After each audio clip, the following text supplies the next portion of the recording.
swear that they hated. They hated and hated on us. We going up and I know that they waited. They waited and waited on us. Welcome back to another episode of Game Time. I'm your host, Maggie Hale, and alongside me is Maya Peterson. Basketball season has gotten off to a great start, and both teams have really showed out. This girls' team did lose a key aspect last year, Jordan Oliver, so how is this team refocusing? Last year, the girls' basketball team was everything and more, with Jordan Oliver leading the pack, as you said. Last season, they only took 3 losses as they made it all the way to regionals and fell short against Allen. Losing Jordan Oliver, a 5-position player, and other seniors who played big roles has set the Eagles back a little this year. Currently, they are 13-14 overall and 2-3 in districts. Right now, I think they're going through a little bit of a rebuilding period, figuring out their strengths within their starting 5 and their bench. There's a lot going on, but as we know, our Lady Eagles are tough and love a good fight, so don't count them out just yet. But Maggie, I know our boys are making a lot of noise this season, so tell me a little bit more about that. The boys definitely are making a lot of noise this season. They're starting out hot. They've gone 19-4 with losses in tournaments to Richardson and Lancaster. And Tuesday night, they lost a district game against Allen. In districts, they're gliding through with dominating over Jesuit, Boyd, and Plano West. We're constantly seeing them play all 4 quarters and making it obvious who the dominant team on the court is. They're doing a great job of keeping those losses close and those wins huge. This team has some great potential with Mondo Battle, who led the team against Boyd with 25 points, followed by Ammon Allen for 11 points and Buddy Price for 10. When we come back, Maggie and I are going to tackle some hot topics around the sports world right now. You don't want to miss these, so stay tuned. Hey seniors, it's me with the Prosper Education Foundation back again to remind you about this great money that we have available, $175,000 in scholarship funds for your class. So please be sure you get online and get that application submitted. It's due March 2nd, 5 o'clock, no exceptions. The website is on the screen and it's exactly going to take you straight to the application, so get going.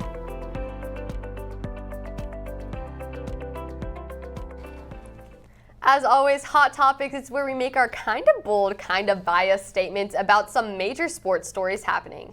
And to start us off this week, let's get right into the recap of the national championship game to the scandals around it. Before we get to the aftermath, though, what are your first impressions of the performances in that game? First, I have to give a shout out to Cade York, Prosper alumni and LSU kicker, who did a phenomenal job on Monday night.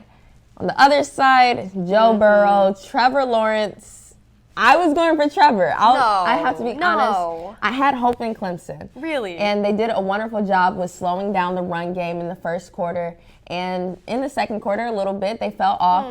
But hey, we'll take the loss this year. Trevor will be back next year. He is only a sophomore. Exactly. He's very impressive for a sophomore, but I had Joe Burrow all the way. I knew it was LSU's game. He is now on the short list with Davey O'Brien and Cam Newton winning very big names for winning a Heisman and national championship in the same year. Unfortunately, this win was overshadowed by Odell Beckham Jr. Let's take a look.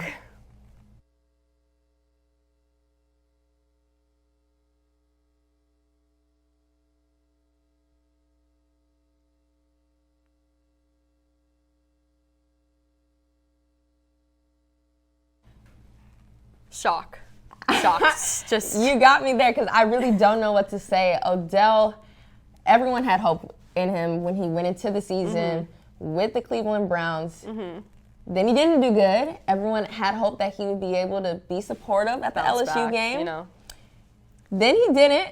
He was supportive. Let's just say that. He was very supportive, just in the wrong way. To the wrong person. It wasn't a teammate. It wasn't a best friend, a pal. No, that was a real police officer. That was not an actor either. That was real. Yes. He really did that. And with the money and that, it's a cry for help. It is. It's our first cry for help of the show. Don't worry. We've got more. Yes, and the NCAA, I heard, wasn't able to do anything about Odell because that's not even their, you know, that's they were in a bad position. Right, but the law is pressing a couple of charges on Odell. And I'm glad that is over now, not only for LSU, but for that topic for today. I agree. Friday Night Lights is over as well. College football is over, and the NFL season is coming to a close. Unless you're Antonio Brown and your season ended before anything could even begin. Yeah. It's no secret that Antonio Brown has had a hard time adjusting to life without football, and most of the time he's bringing it to Twitter or Instagram. This week he went ahead and brought it to life and did what only Antonio Brown could do. Let's take a look.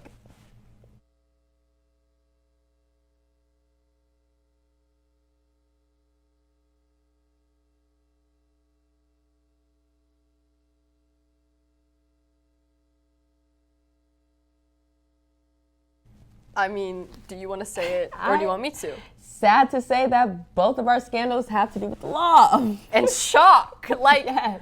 I can't fathom what I'm watching at this point. Me either, but it is somewhat of a common problem we've seen with NFL players or any players coming out of the league, whether it's for personal reasons or the NFL is kicking them out, but that's not an excuse. No, there's no excuse for it, but we are seeing it NFL, college, high school, even down to Pee-wee football. Those kids are a wreck when they have to quit, but there's still no excuse. And there is a difference, though, between Pee-wee and NFL. These are boys.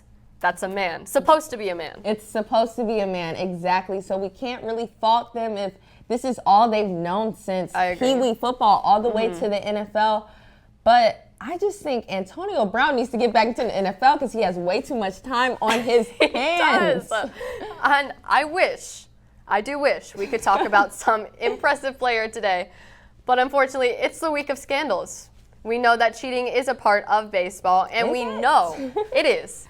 And we know the Astros cheated in the World Series. This week when the punishments were released, it was pretty unprecedented even for cheating. 2 of the managers were suspended for a year. The organization was fined $5 million, and they lost their first and second round draft picks. But this was more than just coaches stealing signs. Yes, Recently, a video has surfaced that shows Jose Altuve telling teammates not to rip his shirt off because he has a buzzer. Let's check it out.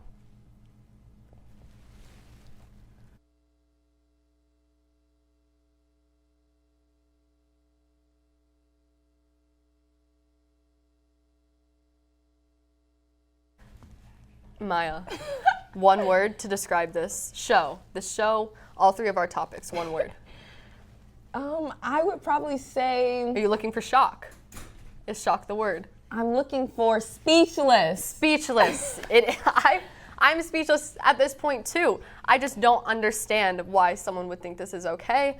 And he's tarnishing baseball. Yes. He's tarnishing the Astros in general. He's tarnishing his himself. own name. I mean, this is getting out of hand, way out of hand. And at this point, I'd love to see their title ripped away from them.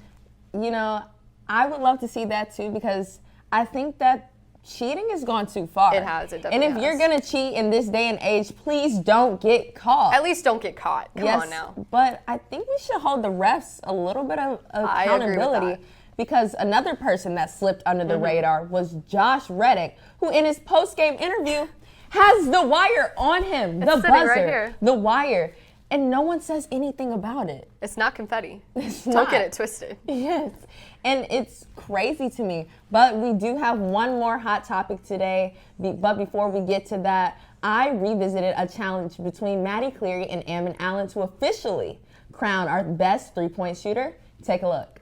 I'm Maya Peterson, and behind me is the arena where we've seen our Eagles take in a lot of action on the court. But today, we're going to take a step back and revisit a competition we had last year against Ammon Allen and Maddie Cleary. I love rematches, and we're going to see who really is the best shooter between these two. So let's check it out. Okay, Maddie, last time you got 4 out of 5 and was able to take the crown. So what are predictions for this time? You know, I missed one last time. This time, I'm getting them all. I'm calling it right now. All right, well, let's go ahead and start it in 3, 2, 1, go. Oh, okay, we're starting off right. Okay, that's okay. This is our added shot. That's okay. Oh, okay, we're 2 for 2. Volleyball line as always. Okay, Ammon, last time you went 3 for 5, wasn't able to win. I hope you do better, but what do you think? I mean, obviously we're going for 100%, but 5 or 6 out of 6, that's the goal. Okay, so. Maddie got 4 out of 6. I hope you do better. Let's do this. In right. 3, 2, 1, go. Okay. Let's see. 2 for 2. 3 for 3. Ammon, I kind of see you dethroning Maddie at this point. Oh, now you got to do this. Ooh, last one. This is for it all. That looks good. Oh, you beat Maddie. Ammon, I came back for you, Maddie. Come on. I had to get the win this year. All right, well, Ammon, sadly, you dethroned Maddie Cleary. Sadly. That's not very sad. But. All right, so let's take it a step further and have you on the show. I'm in. All right, to the studio we go. Ammon dethroned Maddie Cleary from the best three-point shooter at PHS. So welcome to the show, Ammon Allen. Thank you. So now before we jump into our hot topic, Maddie Cleary left a message for you. So I guess I had to come on here and brag about Ammon. So I just wanted to say he's a great shooter. I know I lost. Really thought I had that one in the bag, but I guess not. You know, I got him last year, but he got me this year, so I guess we're even. He won fair and square. I don't know, maybe it's because he trained in a different country. Maybe, but he's a great shooter, so congratulations, Ammon. That was an impressive message. Any comments? I mean, just thank you, I guess, for allowing me to be in this position to take your spot as the best shooter. But no, in all seriousness, Maddie's been killing it this year. She's been doing a great job, she has. helping the Prosper girls and just shooting that thing. So, great job. All right, well, now taking a step back from basketball, we have some big NFL playoff games that surprisingly will not include Antonio Brown and Odell Beckham Jr. Sunday night, we will see the Titans, who are 11-7, take on the Kansas Chiefs, who are 13-4, battle it out for AFC champs. Who's your pick? Personally, as badly as I want to see an upset, I have the Chiefs winning it. Definitely. The Titans, they've been having a great playoff so far, and it's going to be a very high-scoring game, but I think Patrick Mahomes and the Chiefs are going to pull it out in the end. I think that's a good call. We definitely love Patrick around here. But following that game, we will see Aaron Rodgers and the Green Bay Packers, who are 14-3, go up against Jimmy G and the 49ers, who are 14-3 as well, battle it out for that NFC Championship. Personally, I think this is a hard one, but who do you have? Simple. I got the 49ers winning this one. Wow, simple. Simple. Now, this isn't a hot topic, but we do have one last question. What can we expect from tonight's game? Tonight we're going into Plano Senior. It's going to be a great game. It's going to be a high-scoring game. We're just going to keep doing the things we've been practicing every single day, and we should definitely come out with a convincing win tonight. We are excited for y'all. Maya and I will be there at 7:30, and we encourage everyone to make the boys' game against Plano your move tonight, or stay close to home and support the girls' team at the same time. But unfortunately, that's going to have to do it for our show today. For Game Time, I'm Maggie Hale. I'm Maya Peterson. And I'm Ammon Allen.